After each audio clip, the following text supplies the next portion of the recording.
ஓம் சாந்தி.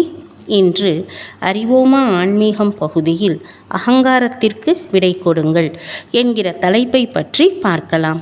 நாம் அனைவரும் அகங்காரத்தை வெற்றியடைய விரும்புகிறோம். ஆனால் அகங்காரம் என்றால் என்ன? நமது அடையாளமாக நாம் பெற்ற ஒன்றை தவறாக உருவாக்குவது அகங்காரமாகும்.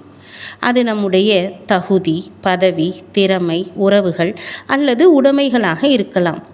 நான் இது அல்லது நான் அது என்கிற உணர்வில் நாம் வாழ்கிறோம். அதனுடன் ஒட்டிக்கொள்கிறோம். பிறகு மற்றவரும் நம்மை அதே அடையாளத்தை கொண்டு பார்க்க வேண்டும் என்று விரும்புகிறோம். அவர் என்னுடைய அகங்காரத்தை காயப்படுத்தினார் என்று சொல்லும்போது உண்மையில் அது என்னை பற்றி நான் சுமந்து கொண்டிருக்கும் அடையாளத்திற்கு தீங்கு விளைவித்து விட்டார் என்று அர்த்தமாகுகிறது. நிமிர்ந்து அமருங்கள். உண்மையில் நீங்கள் யார் என்கிற உணர்வுடன் அகங்காரத்தை எப்படி வெல்கிறீர்கள் என்பதை பாருங்கள். எதையாவது கை கொள்ளும் போதோ அல்லது எதுவுமே இல்லாத போதோ உருவாகும் அகங்காரத்தை முற்றிலுமாக முடித்து வைப்பதற்கு தினமும் இந்த உறுதிமொழியை திருப்பிச் சொல்லுங்கள். அகங்காரத்தில் இருந்து பணிவின் பக்கம் திரும்பிவிட்டீர்கள் என்றால் நீங்கள் அன்பையும் மரியாதையையும் கேட்பதை நிறுத்திவிடுவீர்கள். அன்பு மற்றும் ஏற்றுக்கொள்வதை பிறருக்கு பரப்பியபடி நீங்கள் கொடுக்கும் மனோநிலைக்கு மாறிவிடுவீர்கள். உறுதிமொழி: நான் ஒரு தூய்மையான ஆத்மா. நான் யார் என்பதில் நான் தெளிவாக இருக்கிறேன். எனது அடையாளத்தின் விழிப்புணர்வில் நான் இருக்கிறேன். நான் ஒரு ஆத்மா.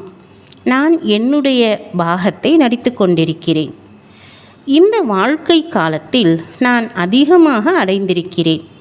ஆனால் நான் அடைந்த எதுவும் நான் அல்ல. அவை என்னுடையவை. ஆனால் அவை நான் அல்ல. நான் ஒரு ஆத்மா. தூய்மையான, சக்தி நிறைந்துள்ள, அன்பு நிறைந்துள்ள, மகிழ்ச்சியான ஆத்மா. ஆத்மா நான் தான் ஒவ்வொன்றையும் அடைகிறேன். நான் என்னுடைய பெயர் அல்ல, என்னுடைய உடல் அல்ல, என்னுடைய பட்டங்களும் அல்ல, என்னுடைய உறவுகள் அல்ல, என்னுடைய பதவி அல்ல. நான் என்பது நான் தான், தூய்மையான ஆத்மா.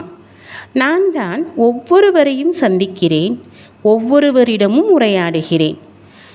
எனக்கு எதையும் இழந்து விடுவேன் என்கிற பயம் கிடையாது. என்னிடம் இருப்பதற்கு நான் ஒரு பொறுப்பாளராக இருக்கிறேன். நான் அவற்றை கவனித்துக் கொள்கிறேன். ஆனால் நான் அவை அல்ல. நான் பணிவாக இருக்கிறேன். நான் லேசாகவும் தூய்மையாகவும் இருக்கிறேன். நான் பதவி அல்லது உடைமைகளின் அகங்காரம் இல்லாமல் வாழ்கிறேன். எனக்கு குறைந்தவர் யாரும் கிடையாது. எனக்கு உயர்ந்தவரும் யாரும் இல்லை. ஒவ்வொருவரும் சமமானவரே. ஒவ்வொருவரும் தூய்மையான மற்றும் சக்திசாலியான ஆத்மா. என்னுடைய வழியில் மக்கள் நடக்க வேண்டும் என்று எனக்கு தேவையில்லை. அவர்களுக்கு அவர்களின் வழி இருக்கிறது, எனக்கு என்னுடைய வழி இருக்கிறது. பிறருக்கு பணிவு மற்றும் சக்தியோடு பதில் சொல்கிறேன். நான் யார் என்று எனக்கு தெரியும். நான் என்னை யாருடனும் ஒப்பிடவில்லை. நான் யாரோடும் போட்டியும் போடவில்லை. எனது பயணத்தை ஆனந்தமாக பயணிக்கிறேன்.